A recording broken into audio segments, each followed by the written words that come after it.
last part of that first. We have to have oversight.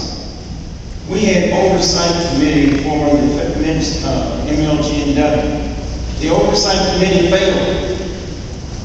The chairman failed, and that committee failed. We had an oversight committee as far as the FedEx Forum is concerned. I, on my side of the street, asked the question over and over, tried to get an audit. We couldn't get it. If I'm mayor, we're going to have the answer to those questions.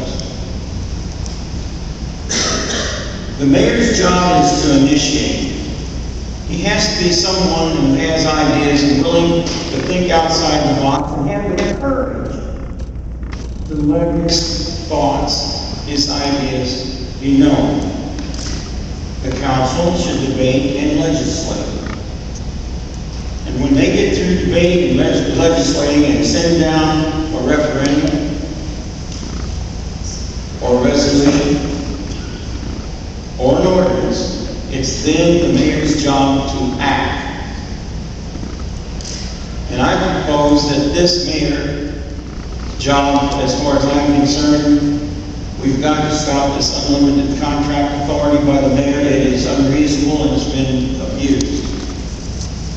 Used and abused. And you and I are the recipients of that abuse.